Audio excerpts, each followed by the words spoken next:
At $80 at launch, do the 1More ColorBuds 2 offer anything more than a small price and a small size? Goedendag, we're DHRME. Dang, he reads me easily. Speaking of the name ColorBuds, we're disappointed to say that they don't quite live up to it. You can get them in 3 rather basic colors: black, white, and gold. Its predecessor had a more diverse color selection. We received the black version, and right off the bat we noticed how light and compact the pebble-shaped carrying case was. This is the smallest case we've tested, and we've tested a lot of earbuds on this channel. Check out this playlist. The materials don't feel premium, but they don't feel cheap either. It's got a sturdy build and there's no creak to the lid. A nice touch is the grippy case. Such grip, yet such lint. Anyway, no corners were cut when it came to how you juice up these buds. They sport both USB Type-C as well as wireless charging. The battery life is average. You get 6 hours on the buds and you get 2 extra charges from the case with ANC on. If you've paired the buds before, then the moment you pop open the case, you'll realize how quick they connect to your device, thanks to Bluetooth 5.2.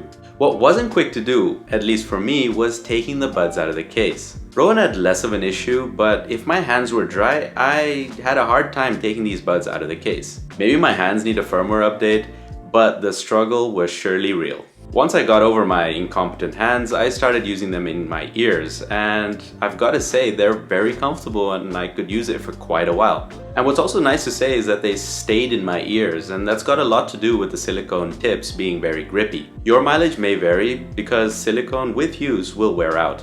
While we wore these buds and went about our daily business, it's clear that the seal on these buds are a hit or miss, since Rowan and I had mixed experiences. I had a bad seal, which meant it let in a lot of surrounding noises, and it didn't offer great passive noise cancelling. Generally our holes are very similar, but in this case I got an amazing seal and they were still super comfortable. But, a big but, you'll hear more on that when we talk about phone calls. And if you're looking for buds to sleep in, we think that the ColorBuds 2 are a good candidate. Also for workouts, these are IPX5 certified, which means light sweat won't be a problem. Now you get noise cancelling on these buds, and at this price, they're decent. It's not going to be top of the line. However, with music playing even at moderate volumes, you should be able to drown out most of the cruel world trying to reach into your soul to take the last bit of goodness you've saved. Oh sorry, wrong channel. Anyway, the Earphone Air Pro 2 that we compared these with did better at cutting out the lower end of an engine-like sound.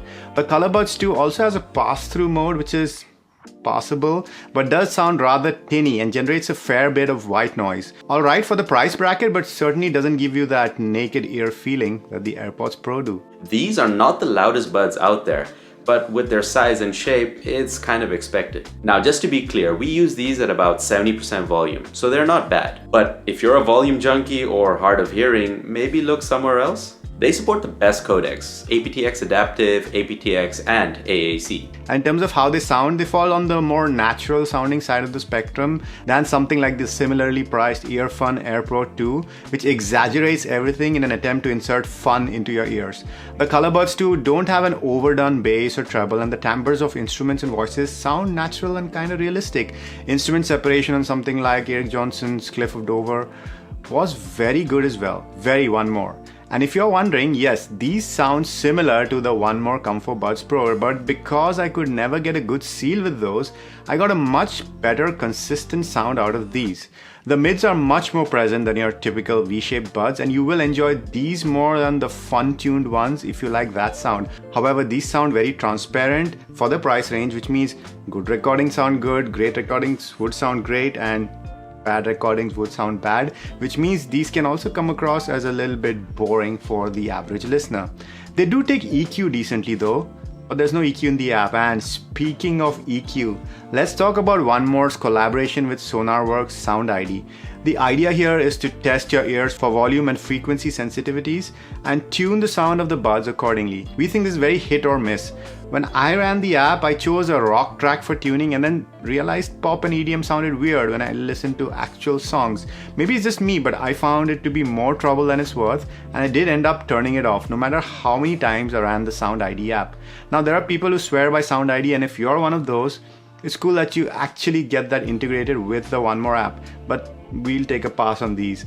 Don't let this bother you though. The thing is, these buds sound pretty good as is, so even if you don't buy into the whole Sound ID thing, You won't go wrong with these for a transparent, realistic sound. Where these don't give you a very realistic sound is on phone calls. For the listener, there was this weird phasing effect for every other second or third word being less understandable. The clarity of the voice wasn't very high, and the buds didn't kick into transparency mode automatically nor manually, which is weird because most buds this day and age do. It also means that when you talk with these in your ears, you hear yourself, that plugged up feeling, you know? We also couldn't change the ANC mode on the buds while we were on phone calls, either through the app or using the controls on the buds themselves. So for us, the calling is below average, and we mostly ended up removing the buds as the other person on the other end of the phone call didn't have a very pleasant experience. And when I heard Rowan on the call, he sounded far away and it sounded muffled. So these buds are not Fuckman approved. The 1More does come with an app, but it has limited functionality, as well as reliable controls, which are also rather limited. You don't get multi-device connections, so you have to disconnect on the one device before connecting to the other. So you can't just force a connection from your phone if they were connected to your laptop, for example. So, 1More ColorBuds 2. Don't buy them for the color, but if you want the most compact buds that sound good and are comfortable without spending a whole lot of money on nothing, these are the buds for you. You've been watching 2 Buds of Color, and we've been DHRME. Namaste.